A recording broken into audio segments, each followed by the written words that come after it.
Okay, so I've been researching most of this stuff for a very long time, and I am pretty much aware of the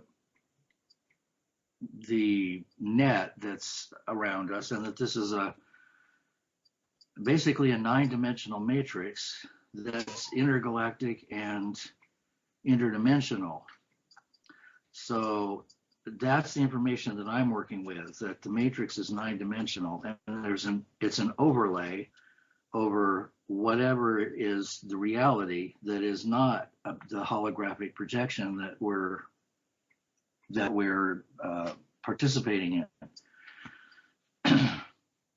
And there's supposed to be some kind of event, and one of my good friends that I trust seems to think, and I never gave it a lot of credence, but he seems to think that it's Nibiru or Wormwood, Planet X, coming through in 2017. And he has a lot of evidence to support that. So then I did a series of interviews with Andrew Bartzis on galactic history, and the information that came through from him was that there were time wars that started about 55 million years ago, and it was started by 15 interdimensional beings who were made aware of some kind of ruckus in this part of the galaxy. And so they, you remember the movie Dune? Did you ever see Fortunately, I Dune? have not seen that, and I always hear about it, so I'm gonna have to get around to it. It's a really good one. Anyway, there's a very vivid scene in the movie when the spice people are hooking up with the various kingdoms, and they have a kind of train that goes out, through the galaxy, and it extends to a certain point, and then they, hook it there, and then they extend it out further, and that's how they travel. And so Andrew claims that these 15 interdimensional beings came here about 55 million years ago and saw that there were warring aliens on the planet that had been fighting for many thousands of years, and the light side and the dark side were both just spent. They were really, on their last legs, trying to fight each other. And so they saw an opportunity, and one of the beings incarnated into the planet, which is supposed to be a seed planet, and she was in charge of the incarnational process. And then they brought in the reptilians and the archons, and they tricked both of those parties here because they were the best of the best to take over the incarnational process, and the interdimensional beings were already, coming into incarnation so that they could take over the genetic lines and basically fuck everything up. So I don't know if there's any truth to that or not, but the story doesn't really matter, because whatever happened, happened, and here we are. Yeah, I like that. You covered a lot, and I like the end part as well.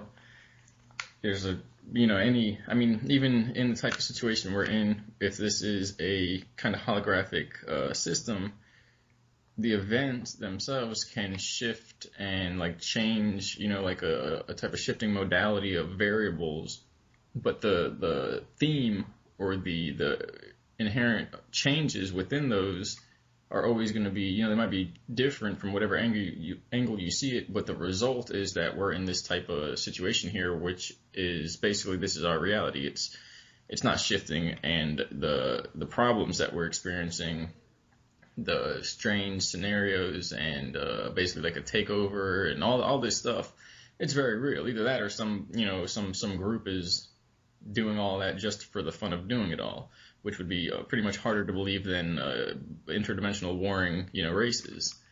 Right.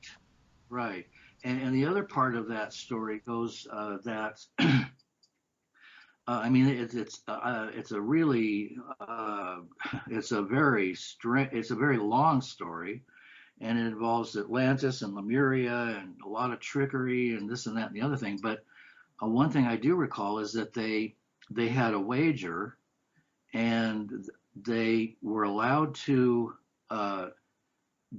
manipulate events for a certain period of time.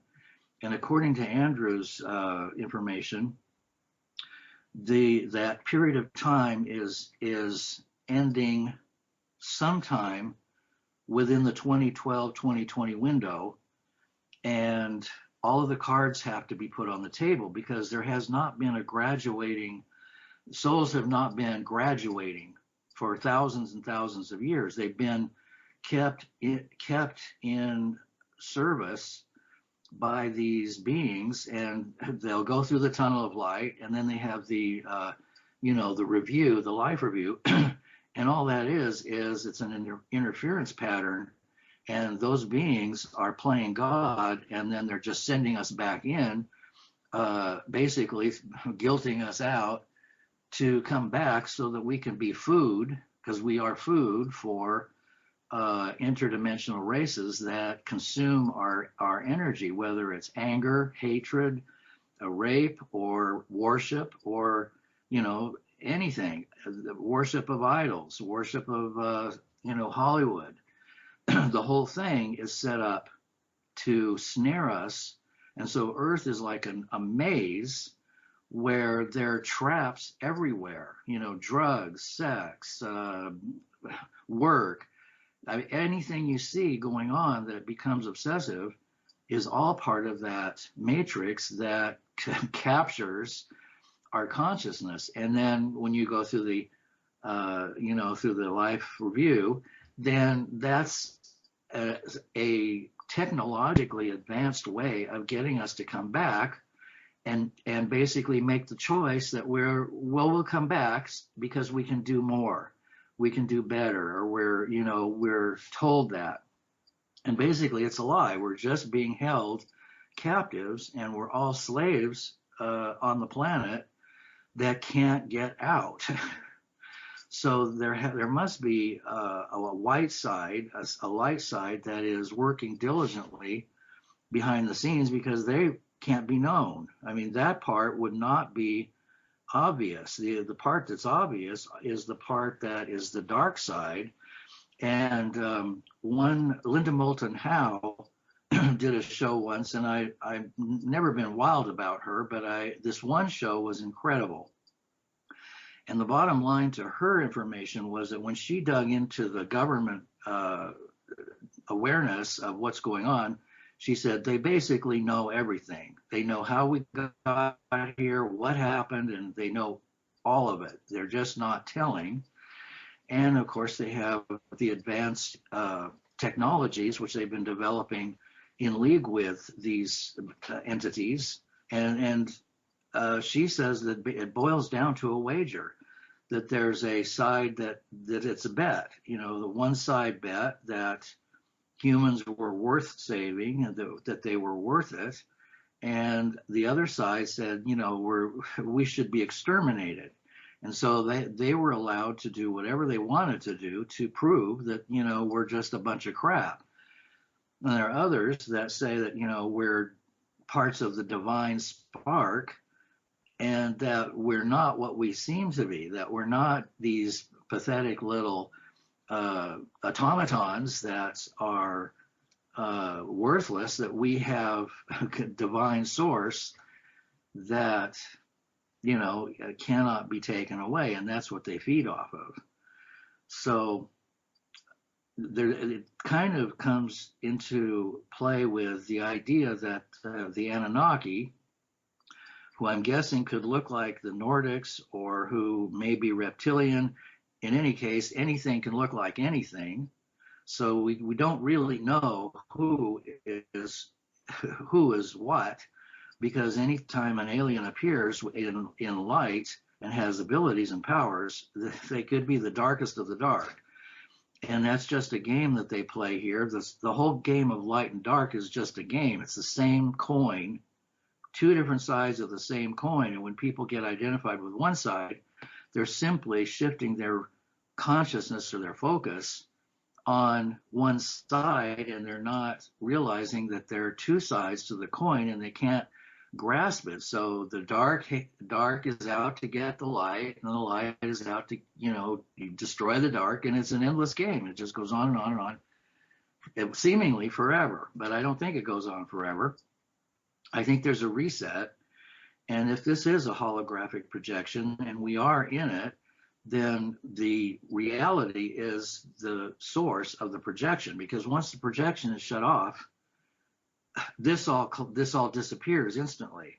I mean, if the projection, if the hologram of the galaxies and all this vast universe that looks so incredible, if that's just a projection, and it could be, I mean, there's a lot of scientists that claim that this is a holographic projection, then we're not real.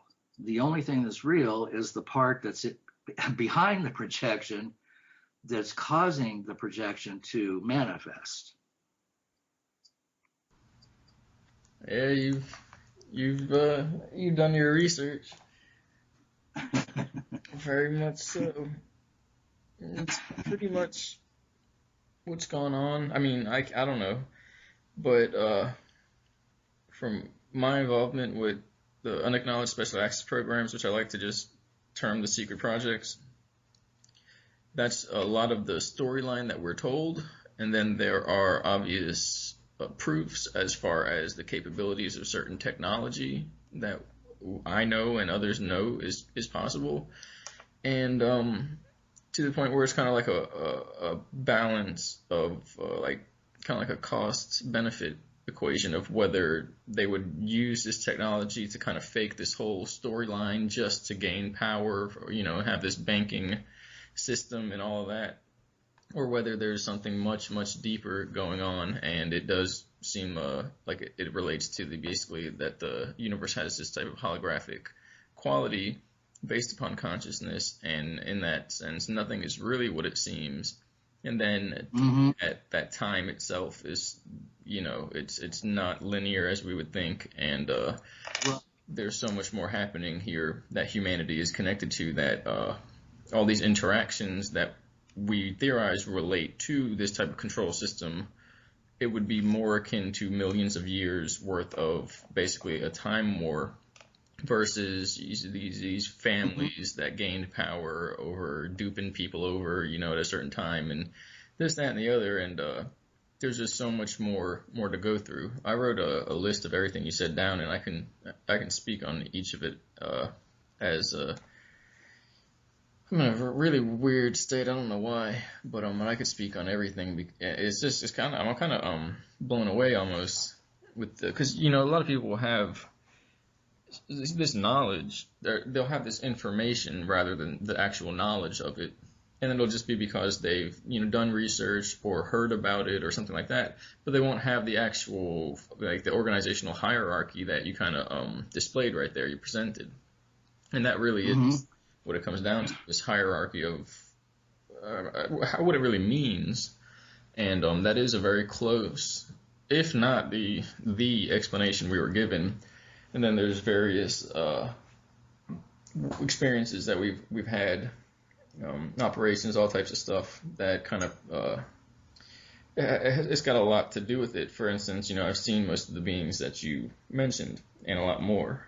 And again, a lot of this can be through inserted memories or simulated memories, but then we got to question whether they're working out these simulators and charades, if you will, just to get over on humanity for another, so however many thousands of years this can continue, right? Or whether we're in a time of peril right now because time is cyclic and this is a projection system, and we're basically coming to a completion cycle, and we have to reach our spiritual fulfillment, put the cards on the table. We have to get something done, otherwise it would be akin to us being in this projection system, realizing it's a projection system before we organized our lives into basically giving credence to this higher order system outside of it, and then someone flips the switch and turns it off, and we're all basically, it would be like kind of waking up a a sleepwalker or something, but on a cosmic scale. And, I don't know what the results would be for our species at that point. It would probably be, an Armageddon type scenario. That might even be the best case result of something like that happening. So, yeah, I guess I'll go back to unless you have something else to say, because you seem to be on point with this information. I'm also aware that there is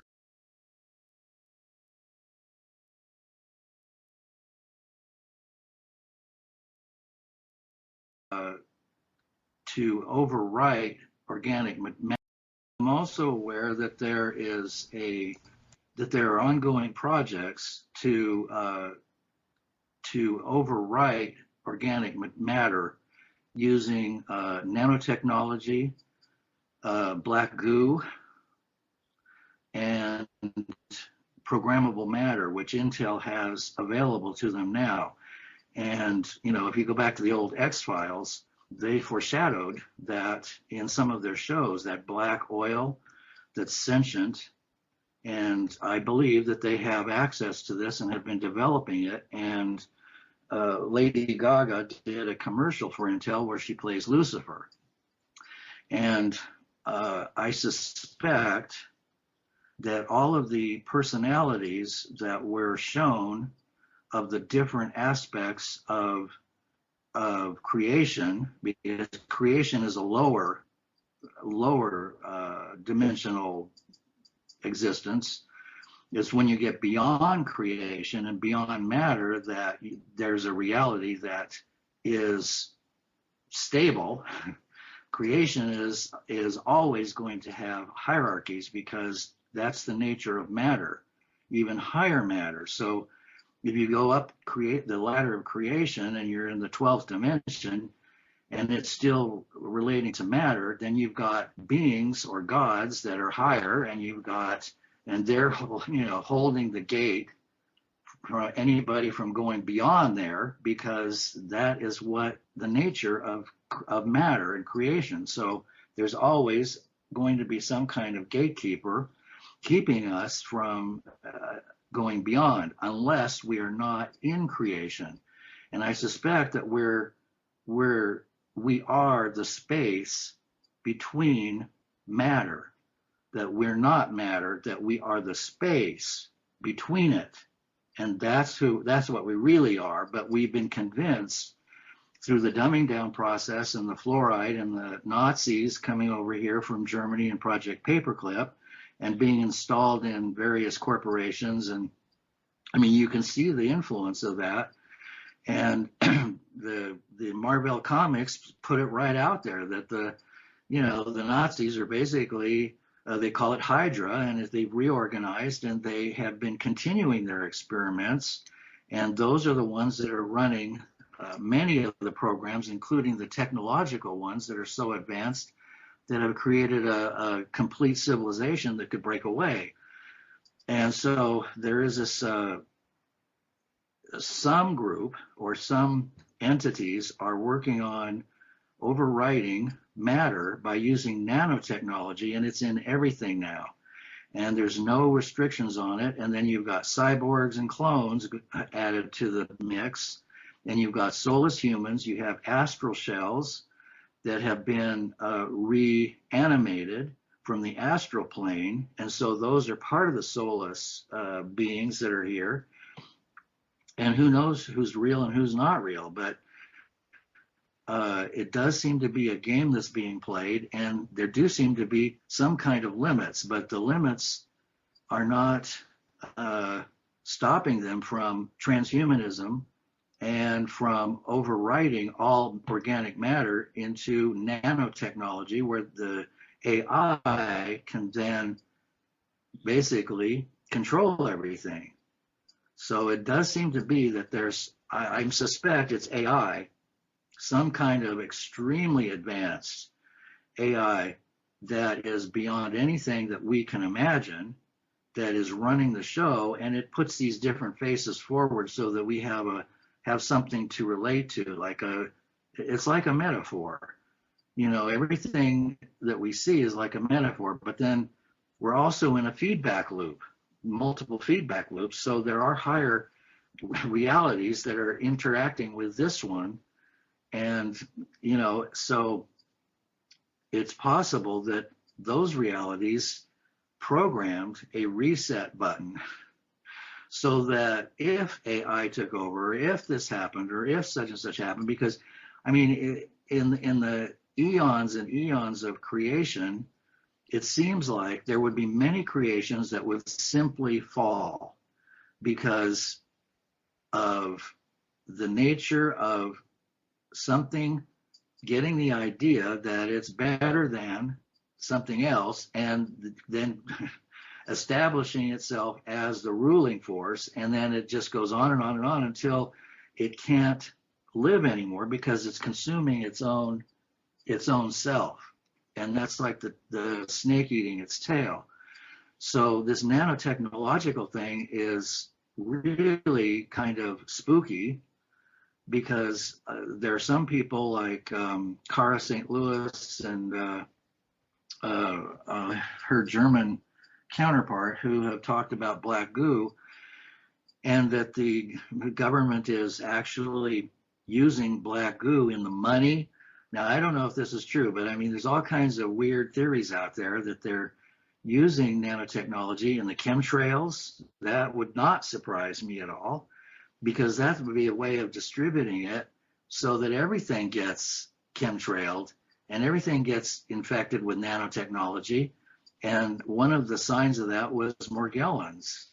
So it wouldn't surprise me if nanotechnology was, because they tried to microchip us and that didn't go over very well. They couldn't do it because the collective consciousness of humanity said no. And so they found a way around it.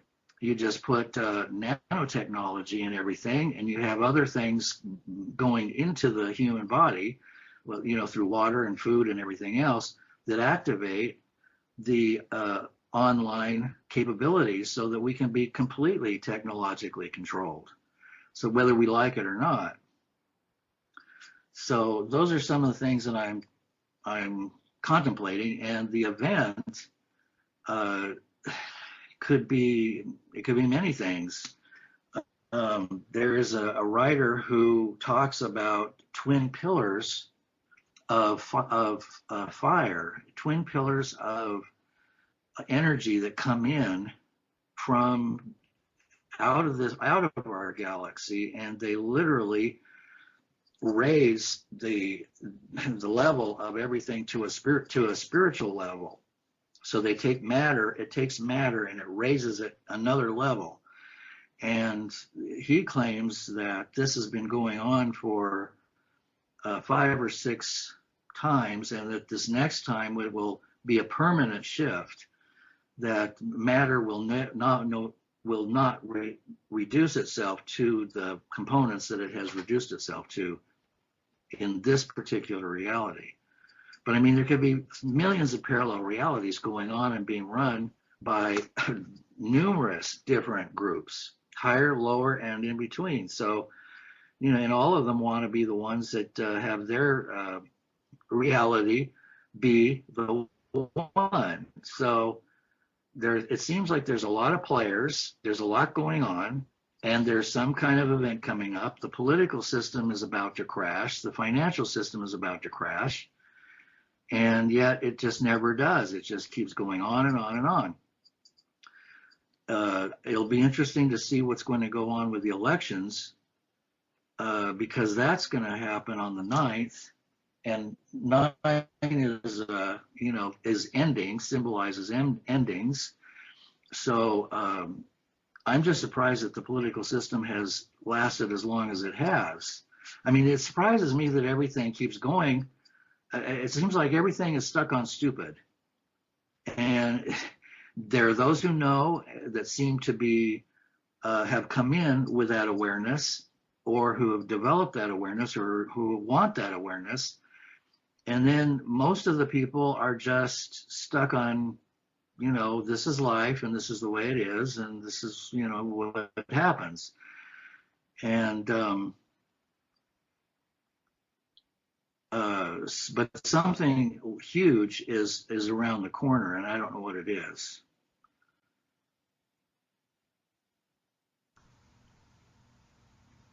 Yeah. I mean, you pretty much have the idea. There's a few things where you have the idea, but like where you say there's many realities and they all want to be the one. So a lot of the projects were going in and out of these realities, and so you basically have the idea of what's going on. I've had a bit of direct experience with what is either we're being made to believe is real, or is the hidden reality, the hidden multiverse that we're actually within, which is pretty much classically and reasonably theoretically probable, because it's just like the theoretical existence of higher dimensions. We can't really have the lower dimensions without the higher. So Right. parallel realities, multiverses, all that isn't it's said to be sci-fi, so people don't really think about it and realize it's no different than taking math and expanding it to construct architecture and things like that. That's the architecture of the universe. One thing is that I do believe whatever it is happen, well, when whatever is going to be what does happens, that will be at a certain point. I'm kind of jumbling words here, but something that is going to lead up to a major shift. Whenever the big thing happens, I don't know, but something that's going to lead up to a major shift is apparently basically due for this year. And I was told that it would be the fall of this year. And I was told that 6 years ago. Yeah, I attributed that whatever change is coming this year to be something relative to this political system and possibly the financial system. You have to decide from there, coming up to the event, what, using your discernment. And so that might have something to do with the exposure of the political system, which is also part of what's supposed to be happening. I was told that it's going to be what is called the unveiling, and is basically the apocalypse for a civilization. They describe that Armageddon is when the apocalypse happens and no one's ready for it, so everything blows up. Basically, everybody goes to war for no reason.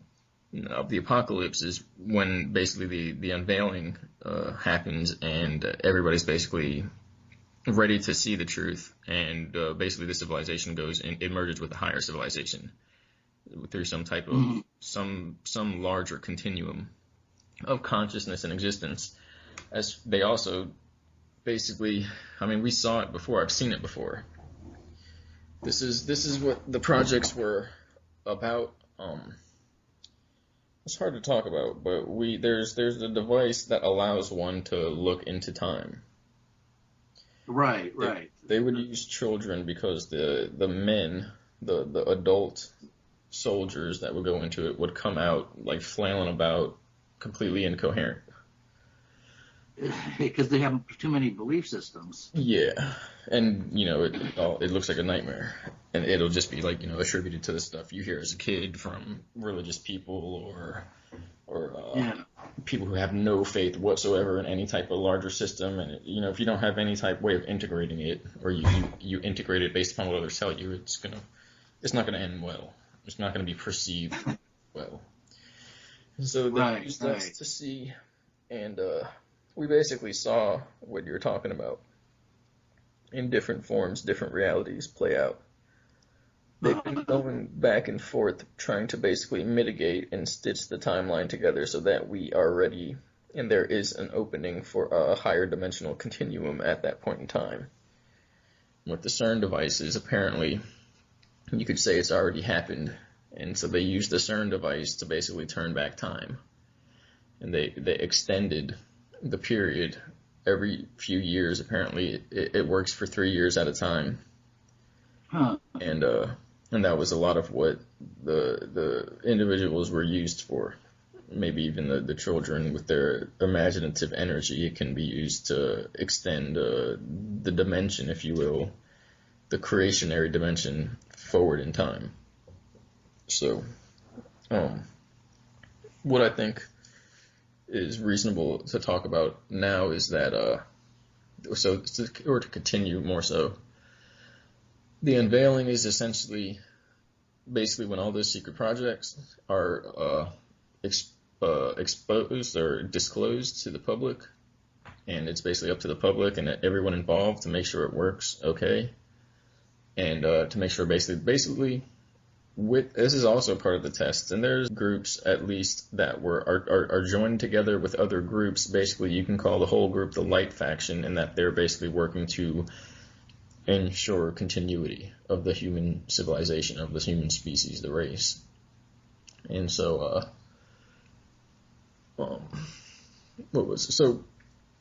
they described it as the unveiling, and that it's the disclosure of what I call the secret projects, which are basically a series of research, development, and application of advanced technology and methodology that has shaped this civilization completely. It's confusing. You could say time kind of works like a vortex spiral, and in the you can even do it one way or the other, upside down, with the like the opening of the vortex on the bottom, and maybe that's an easier way to look at it. And we're kind of out here spinning around linear time, still in cyclic time, but it's so expanded we can't really see that it's really all one continuum. And as soon as you activate through advanced technology or spiritual means access to what is cyclic time or eternal time, you get access to millions of years worth of either parallel realities or continuous realities that humanity has been involved in, that our memories they're wiped from our memories. And so when the projects from the 40s, do you have a question? No, I do, but I don't. Just keep going. It's making sense. Well, so here's the kicker. And from about the 40s to the 60s, maybe really the 50s, 40s and 50s, that we gained access through these secret projects to eternal time, cyclic time, or the higher dimensions. At that point in time, they moved from the outer edge of that wide part of the spiral up into the center of the vortex, where they're at the nexus of all times and realities. From our perspective, out on the outside of the spiral, it appears then, as soon as that occurred, that the changes that were made to our timeline began 1 billion years ago. So from their perspective, they could have gone into this, through this technology, into these realms where, in these modes of access, where now they can bounce in and out of time and change things and take information forward and back and send genetics back. And when everyone looks at the timeline to see how it would play out, as if, all of a sudden something changes, all that happened was that was how this universe always has been, at least for our planet. Right. That makes sense. Yeah, the retro causality means that it appeared that it was always that way, and that's the way they described it. That they went looking for the reason why it's happening, and they found that they caused it by going back to do that, to look for it. And then the games basically began, where each different group that had this technology began trying to play God and go back and set it up so their bloodline and their society is the one that basically has access. Basically, all they care about is that they're the ones that make it through this. And then you get this type of hostage sacrifice situation for whoever else is going to get in the way, to try and appease whoever's trying to take whoever out. Right, that makes sense. So basically, it is a matter of it's basically what Andrew was talking about is the time wars, and that the winner is the one that can establish itself as the first race. Right, as if we're in a type of limbo as soon as they started those devices. Yes, that makes sense. And to us, it would have always been this way. We just would not notice anything different. We would just not know anything different because we're not at that level of awareness. And so apparently, now say you were involved in these projects, and when you hit 10 years old, you found yourself in a base being shot through time space, which is an outdated terminology. It would be like being Right. put through intermediary dimensions in hyperspace to organize yourself in a different perspective. And so imagine that happened to you. So what that means Wow. is that the same way the universe is convoluted, or this timeline is convoluted, even though it seems that in the middle of time something changed, and when we look back to time we see it was always like that. What that means for you is that if that happened, since you were born, you would have visions of the future and visions of the far past, because some point in your life you would have been exposed to that, and so your DNA would have basically retroactively caused and enabled you to have access to that information. Well, what's really weird is that I seem to have that access. I mean, I always been able to see into the future and into the past, and I see different things when I look. I mean, I don't do it very often, but I can, if I start taking in information about a certain subject, I can project it out and see what the likely scenario of what's going to happen. Right. And yeah, it can be rather disturbing. So I tend to shut it off. Yeah, it almost has to be handled on a need to know basis, just like the projects. They really kind of set the standard there, because the mind will just it'll be stressed and it won't break, but it's because of the society we're in, where if you tell somebody that, you're instantly the enemy because you know more than other people. And the other thing is that you don't have to necessarily be in a project for that. A person who simply has access to that because of who they are and their genetics and the way latent capabilities cycle over generations, that you simply may be somebody whose genetics allow for them to do that, which equates to those who are basically not from this convoluted timeline, and who came here basically with that knowledge added in order to try and help to do whatever can be done. Right, that makes sense. And of course, then that's also why people were picked, because people who are capable of that, they're going to do better in those situations. Right. Andrew Basiago is one of the people that I interviewed who said that he was in one of those early time travel experiments that DARPA and the Vatican were funding. So I don't know if you're familiar with him, but he also claims that Barack Obama was in that program. Yeah, I don't know how to talk about this yet, other people, because I was used in a variety of ways, but Right. Well, I can tell. Well, then, to not beat around the bush, but to beat around the bush, I can tell you what he's talking about as far as a person can understand it is accurate.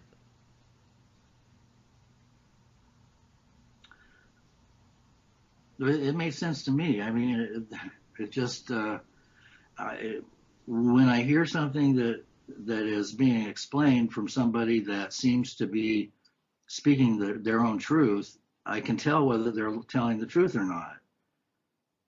So, and I thought he felt like I got the distinct feeling that he was telling the truth. So that's why I had him on the show. And